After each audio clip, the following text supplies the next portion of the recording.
Selamat malam. Izin memperkenalkan diri Ibu. Nama saya Rizka Anindasari dari kelas AK 306 NIM 240301020621.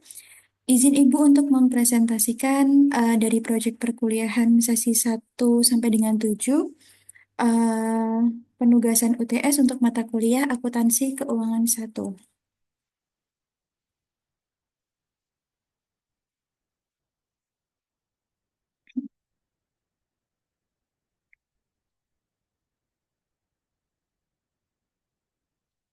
Baik, di sini latar belakang dari pembuatan proyeknya adalah untuk memenuhi dari penugasan ujian tengah semester atau UTS pada semester gasal tahun 2024-2025 untuk mata kuliah Akuntansi Keuangan 1 yang merupakan eh, presentasi dari materi dari mulai sesi pertama sampai dengan sesi ke-7 beserta contoh soal atas laporan laba rugi, laporan posisi keuangan atau neraca, laporan arus kas, bank dan kas kecil dan piutang.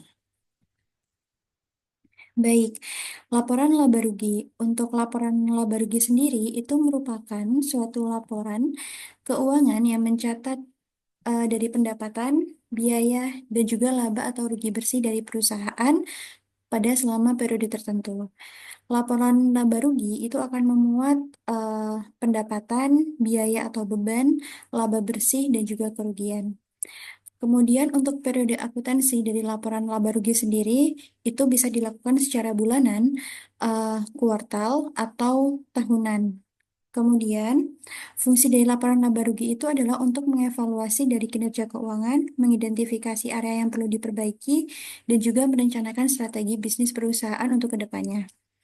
Manfaatnya adalah untuk membantu memprediksi dari kinerja perusahaan di masa depan, menilai resiko, meminimalisir ketidakpastian atas pencapaian arus kas, dan selain itu juga bagi investor, manfaatnya adalah untuk memprediksi dari harga saham dan juga dividen perusahaan. Kemudian untuk kreditur adalah untuk menilai dari kemampuan calon debiturnya. Untuk manajemen adalah sebagai bahan evaluasi untuk meningkatkan kualitas laba, dan bagi pemerintah adalah untuk mengawasi dan juga mengevaluasi pembayaran pajak perusahaan. Baik, untuk keterbatasan laporan laba rugi sendiri, itu perusahaan di sini akan menghilangkan item-item yang tidak dapat diukur secara meyakinkan. Laba akan sangat dipengaruhi oleh metode-metode akuntansi yang akurat dan juga pengukuran laba akan melibatkan yang namanya judgment. Pengakuan pendapatan dan keuntungan itu akan dilakukan jika yang pertama telah terrealisasinya komponen atau telah direalisasikan. Terus yang kedua adalah sudah dihasilkannya melalui penyelesaian substansial atas aktivitas yang terlibat dalam proses penghasilan tersebut.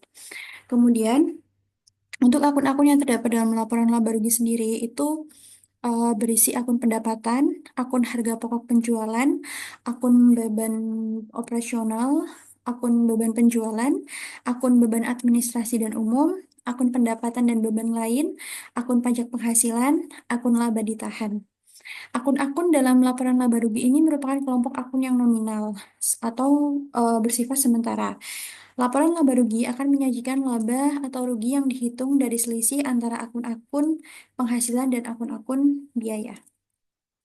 Baik, di sini saya menyajikan contoh soal. Contoh soalnya adalah mengenai data keuangan dari PT XYZ untuk yang berakhir pada tahun 2010 dan sebagai berikut. Diketahui ya bahwa persediaan barang dagang pada 1 Januari 2010 sebesar 100 juta rupiah, pembelian 600 juta rupiah, beban angkut pembelian eh, 20 juta rupiah, kemudian retur pembelian 14 juta rupiah, potongan pembelian 6 juta rupiah, dan beban pemasaran penjualan sebesar 60 juta. Eh,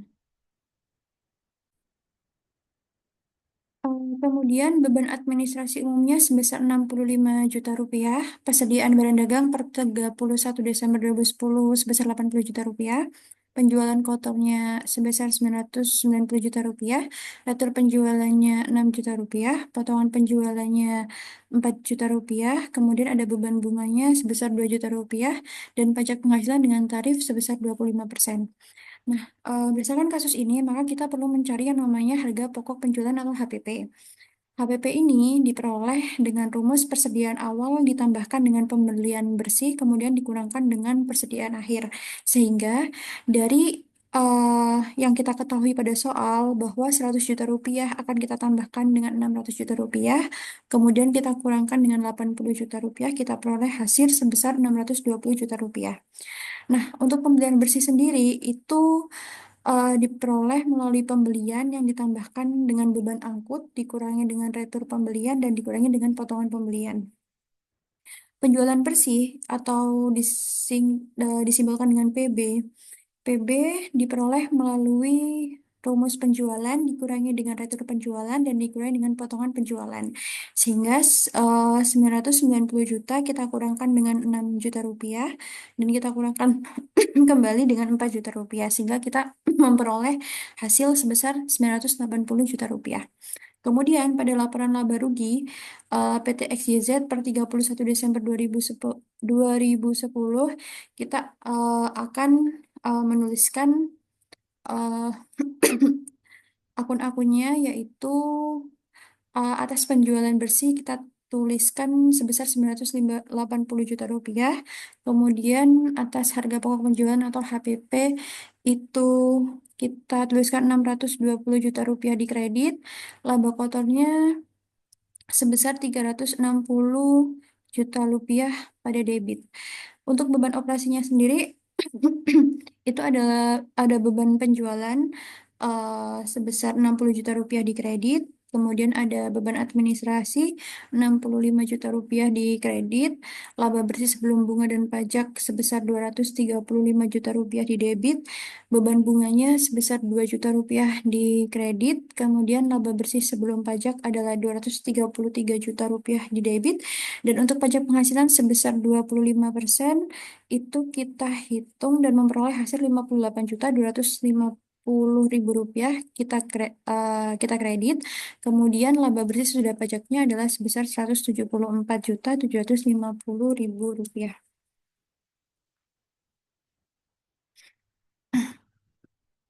Baik, yang kedua adalah terkait dengan laporan posisi keuangan atau neraca. Laporan posisi keuangan atau neraca itu merupakan sebuah laporan keuangan yang menunjukkan kondisi keuangan dari perusahaan pada suatu waktu. Neraca berisi informasi mengenai aset, liabilitas atau kewajiban, dan juga ekuitas yang disajikan dalam dua bentuk, yaitu dalam bentuk skontro atau horizontal, dan juga dalam bentuk staple atau vertikal. Rumus dasar neraca adalah aset yang merupakan penambahan dari kewajiban dan juga ekuitas. Tujuan dari penggunaan neraca itu digunakan untuk yang pertama mengevaluasi struktur pendanaan, kemudian untuk menganalisis likuiditas, menilai solvabilitas, dan menilai dari fleksibilitas keuangan. Baik, eh, atas laporan posisi keuangan atau neraca itu terdiri dari beberapa elemen, yaitu yang pertama aset, yang merupakan sumber daya yang dikuasai oleh entitas sebagai akibat dari peristiwa masa lalu dan di mana manfaat ekonomi di masa depan diharapkan akan diperoleh oleh entitas. Kemudian untuk liabilitas, itu adalah kewajiban dari entitas di masa kini yang timbul dari peristiwa masa lalu. Penyelesaiannya diharapkan mengakibatkan arus keluar dari sumber daya entitas yang mengandung manfaat ekonomi.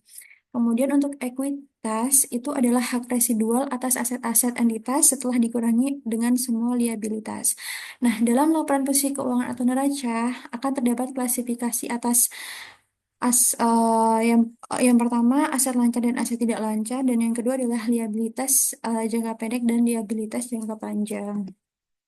Baik, untuk informasi minimum dalam laporan posisi keuangan atau neraca, itu ada 17, yaitu ada aset tetap, properti investasi, aset berwujud, aset keuangan, investasi dengan menggunakan ekuitas, kemudian persediaan, akun piutang dagang dan piutang lainnya, kas dan setara kas.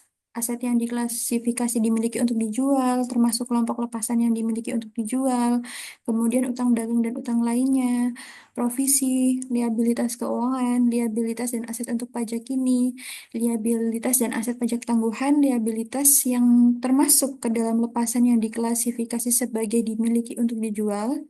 Kemudian kepentingan dan pengendali itu sebagai bagian dari ekuitas dan juga modal saham dan cadangan yang dapat didistribusikan kepada pemilik entitas induk.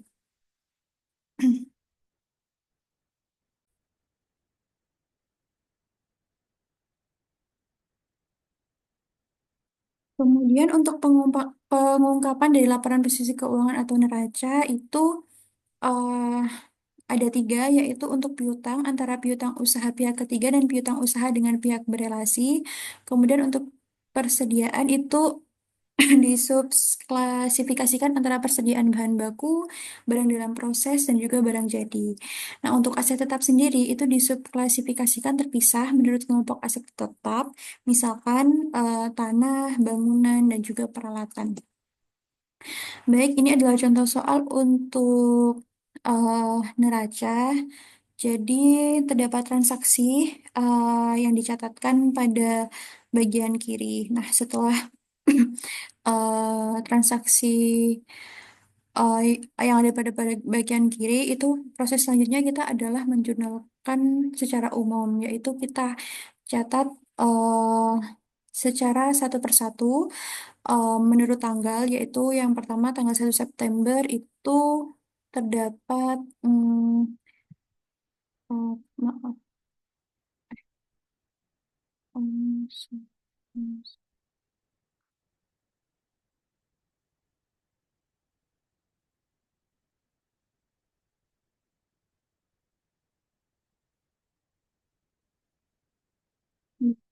um, Nah, di sini pada 1 September itu kan terdapat penerimaan modal berupa kas sebesar 20.890.000 dan juga peralatan sebesar 34.810.000. Maka kita harus mencatatkannya pada jurnal umum, yaitu eh, tanggal 1 September.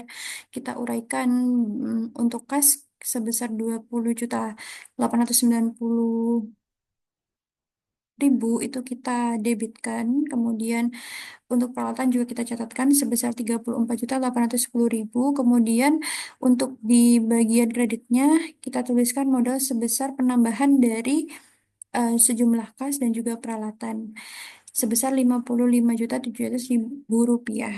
Nah, pencatatan ini dilakukan satu persatu mulai dari tanggal 1 September sampai dengan tanggal 27 September. Nah, kemudian kalau kita sudah mencatatkannya pada jurnal umum, kita akan memasukkannya kepada buku besar. Nah, di dalam buku besar itu selain tabel ini kita juga menggunakan buku besar pembantu. Nah, kalau buku besar pembantu ini adalah lebih rinci. Jadi setiap transaksi ataupun perubahan pada transaksi yang mempengaruhi setiap akun-akun ini kita tuliskan secara rinci pada buku besar pembantu. Nah, setelah kita menuliskan semuanya pada buku besar pembantu, terus kita pindahkan kepada buku besar yang tabel tadi. Nah, selanjutnya kita akan menuliskannya pada neraca. Nah, neraca di sini adalah neraca saldo sebelum penyesuaian, yaitu pada periode 30 September 2011. Kita tuliskan dari kolom pertama adalah nomor akunnya, nama akunnya, debit dan kredit. Jadi eh, kita tuliskan akunnya secara satu persatu. Jadi kas dari kita pindahkan dari yang buku besar tadi eh, ke neraca ini. Jadi untuk yang kas di sini kita peroleh jumlah 6.610.000. Untuk piutang usaha sebesar 21.900.000 di debit. Kemudian bahan habis pakai sebesar 1.820.000 di debit. Peralatan 37.860.000 rupiah di debit. Kemudian untuk akun utang usaha kita peroleh 3.050.000 di kredit. Pendapatan diterima di muka 4.800.000 di kredit, modalnya 55.700.000 di kredit. Kemudian ada prive sebesar 2.500.000 di debit, pendapatan jasanya sebesar 71.450.000 di kredit, eh, pendapatan jasa pendapatan jasa 71.450.000 di kredit. Kemudian ada beban-beban yang diantaranya sewa, utilitas, gaji, dan lain-lain. Kita debitkan, kemudian kita peroleh total 135 juta rupiah. Baik, yang selanjutnya adalah mengenai laporan arus kas. Nah, untuk laporan arus kas yang kita sebut sebagai cash flow statement itu merupakan sebuah laporan keuangan yang berisi informasi tentang penerimaan dan juga pengeluaran kas perusahaan dalam satu periode tertentu. Manfaatnya itu adalah untuk memberikan informasi mengenai kemampuan perusahaan dalam menghasilkan kas, kemudian mengevaluasi perubahan aktiva bersih perusahaan, mengevaluasi struktur keuangan, mengevaluasi kemampuan perusahaan dalam mempengaruhi arus kas dan memberikan informasi tentang pola pinjaman perusahaan, memberikan informasi tentang pembayaran kembali dan investasi baru yang mungkin saja eh, sedang dilakukan oleh pemilik. Nah, untuk eh, yang dituliskan eh, pada laporan arus kas itu adalah berdasarkan pada aktivitas operasi, investasi, pendanaan juga transitoris. Kemudian laporan arus kas ini disajikan dengan dua metode yaitu metode langsung dan juga metode tidak langsung. Baik, ini adalah contoh dari penyusunan laporan arus kas. Nah, di sini saya akan mencontoh apa ya, mencontohkan salah satu penyusunan laporan arus kas dengan menggunakan metode yang tidak langsung. Nah, metode langsung itu kan dalam hal ini menjanjikan kelompok utama dari penerimaan kas bruto dan juga pembayaran kas bruto. Sedangkan kalau yang tidak langsung itu dimulai dengan laba rugi periode berjalan dan menyesuaikan laba rugi tersebut dengan transaksi yang non-kas, akrual, dan juga tanggungan dari pos penghasilan atau pengeluaran dalam aktivitas investasi dan pendanaan. Nah, di sini PT Emak Bapak berdasarkan neracanya pada soal itu diketahui beberapa hal, yaitu pada tahun 2012 dan juga 2011-nya, serta perubahan naik atau turunnya eh, nilai pada kedua tahun tersebut. Nah, untuk dengan menggunakan metode yang tidak langsung ini, nah kita akan eh, langsung saja untuk melakukan apa namanya pos pada akun-akunnya yaitu PT Emak Bapak dengan metode tidak langsung laporan arus kas per tanggal 31 Desember 2012 itu kita pindahkan dari yang neraca tadi yaitu laba bersihnya itu atas eh, rekonsiliasi laba bersih terhadap kas bersih yang diterima dari kegiatan operasi itu kan sebesar 10 juta rupiah. Kemudian ada beban-beban, yaitu beban penyusutan 2 juta rupiah, kemudian beban kenaikan piutang usaha 2 juta rupiah, kenaikan persediaannya 1 juta rupiah, dan juga ada penurunan dari beban dibayar di muka itu sebesar 1 juta rupiah. Sehingga terjadi penurunan hutang usaha dan kas bersih yang diterima oleh kegiatan operasi itu merupakan penjumlahan dari eh, laba bersihnya dan juga penambahan dari arus kas dari kegiatan operasinya itu sebesar 18 juta rupiah ditambahkan 4 juta rupiah sebesar 22 juta rupiah. Kemudian untuk kas bersih yang diterima kegiatan operasi totalnya 22 juta rupiah. Nah, arus kas dari kegiatan investasi sendiri sebesar 10 juta rupiah. Kemudian ada penjualan tanah sebesar 10 juta rupiah dan pembelian peralatan. Sehingga kas bersih yang digunakan untuk kegiatan investasi dan arus kas pembiayaannya atas penembusan obligasi sebesar 2 juta rupiah, penjualan saham biasa 6 juta rupiah, dan pembayaran dividen tunai adalah sebesar 20 juta rupiah. atas hasil perhitungan, maka kas bersih yang diterima dari kegiatan pembiayaan adalah sebesar 12 juta rupiah dan adanya kenaikan penurunan bersih kas 10 juta rupiah sehingga saldo kas pada 1 Januari 2012 adalah sebesar eh, 10 juta rupiah dan saldo kas per 30 Desember 2012 adalah sejumlah nol. Nah, di sini terdapat rumus dari pembayaran dividen tunai itu adalah kenaikan kemudian dikurangi dengan laba bersih atau penurunan ditambahkan dengan laba bersih juga. Jadi 18 juta itu akan kita kurangkan dengan 2 juta rupiah. Kita kurangkan, kemudian pengurangannya kan minus, jadi tambah, jadi plus kan. Jadi 18 juta rupiah ditambah 2 juta, sebenarnya 20 juta rupiah. Dan beban penyusutannya sebesar 10 juta rupiah, itu berasal dari 5 juta ditambahkan dengan 5 juta, 10 juta rupiah. Baik, untuk selanjutnya adalah bank dan kas kecil. Oke, dalam akuntansi, bank adalah sisa rekening giro perusahaan yang dapat digunakan untuk membiayai dari kegiatan umum perusahaan. Sedangkan sisa kas kecil adalah dana yang disimpan perusahaan untuk membayar keperluan operasional yang bersifat mendadak dan tidak dalam jumlah yang besar. Kas kecil atau yang kita sebut sebagai petty cash itu dikelola dengan dua metode, yaitu interest fund system atau metode tetap dan fluctuating fund system atau metode berubah-ubah. Untuk menyamakan pencatatan kas perusahaan di bank dilakukan rekonsiliasi bank. Nah, akun kas dan bank berfungsi untuk mencatat dari perubahan uang seperti penerimaan uang atau pengeluaran dari kas itu sendiri.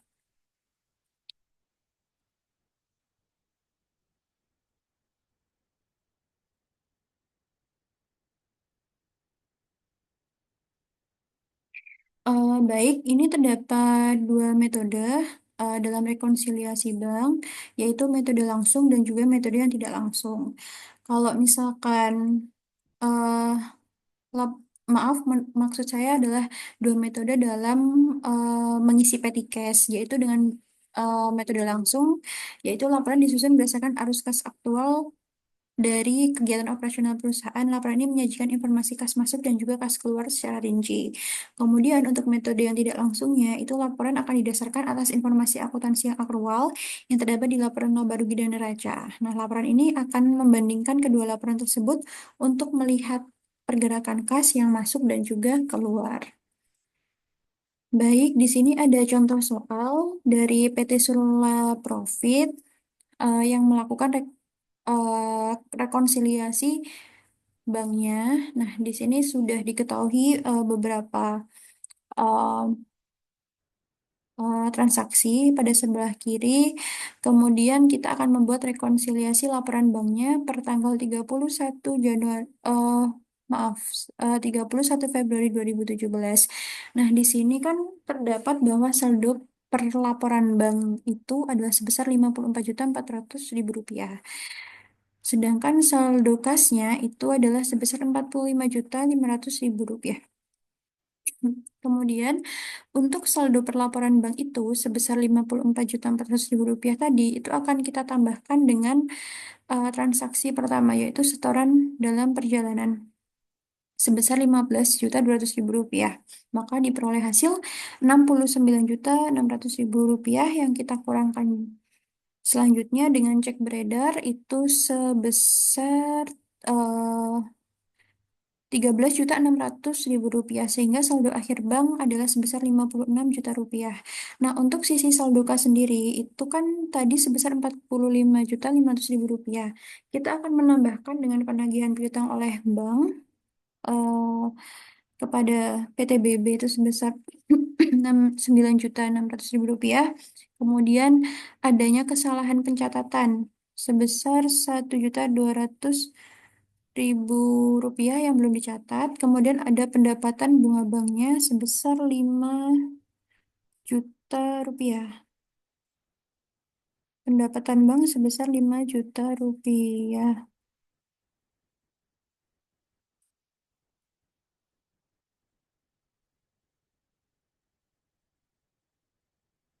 Oke, Oke, pendapatan bunga bank sebesar 5 juta rupiah, maka kita akan tambahkan hmm, saldo kas dengan transaksi tersebut, maka diperoleh hasil 61.300.000 rupiah.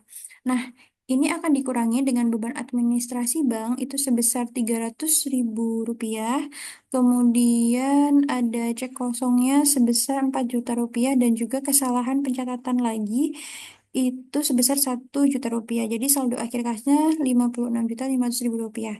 Saldo yang benar dan baik menurut perusahaan maupun menurut bank adalah sebesar 56 juta rupiah. Dan setelah diketahui saldo yang benar, maka harus dibuat jurnal penyesuaian berdasarkan perhitungan di atas. Oke, untuk materi yang kelima itu adalah terkait dengan piutang.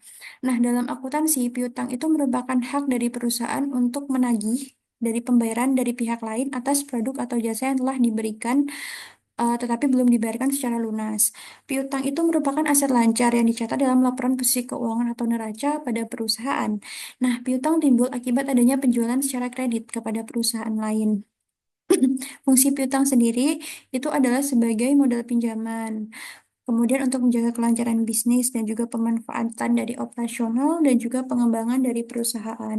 Nah, kemudian jenis piutang itu ada piutang rasional, piutang meragukan, dan juga piutang tak tertagih. Kalau piutang rasional itu adalah piutang yang kita benar-benar yakin akan dibayarkan sepenuhnya eh, oleh apa namanya yang memiliki piutang. Nah, kemudian kalau meragukan itu masih ada kemungkinan untuk dibayarkan atau juga ada yang tidak dibayarkan. Nah, kalau untuk yang tidak tertagih itu jelas-jelas tidak akan dibayarkan oleh si yang memiliki piutang itu tadi. Baik, ini adalah contoh soalnya bahwa ada perusahaan yang menggunakan metode pencadangan dalam mencatatkan besarnya piutang usaha yang tidak dapat ditagih. Pada 31 Maret 2008, neraca PTA menunjukkan saldo bersih piutang usaha sebesar 88 juta rupiah, di mana di dalamnya sudah memperhitungkan cadangan piutang tak tertagih sebesar 27 juta rupiah.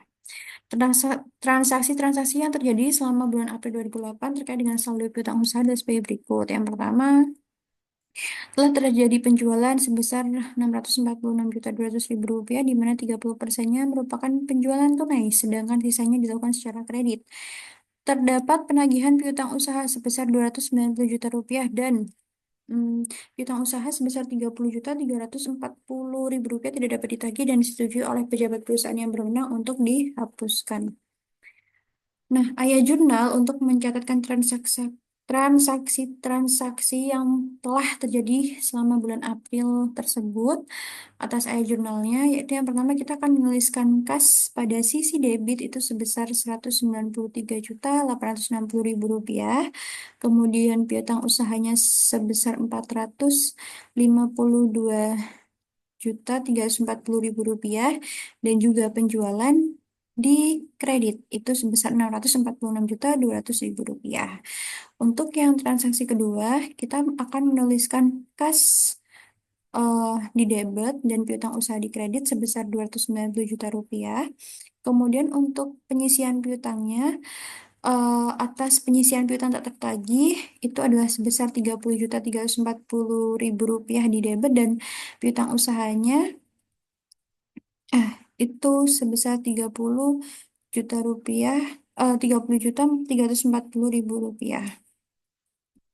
Baik, kemudian untuk neracanya sendiri kita akan menuliskan bahwa saldo awal piutang usahanya itu kan sebesar 88 juta rupiah. Kemudian ada piutang usaha sebesar 452 juta rupiah 340.000 rupiah eh yang telah dibayarkan 291 juta rupiah sehingga cadangan piutang tak tertagihnya sebesar 30.340.000 rupiah. Di kredit, beban piutang tak tertagih adalah sebesar 9.046.800 rupiah, 800.000, dan juga piutang usaha bersihnya adalah kita peroleh 209.953.200 rupiah. Baik, terima kasih. Ibu, mungkin sekian yang dapat saya sampaikan terkait dengan proyek UTS semester ganjil tahun 2024-2025. Demikian, terima kasih. Mohon maaf atas kurang lebihnya. Wassalamualaikum warahmatullahi wabarakatuh.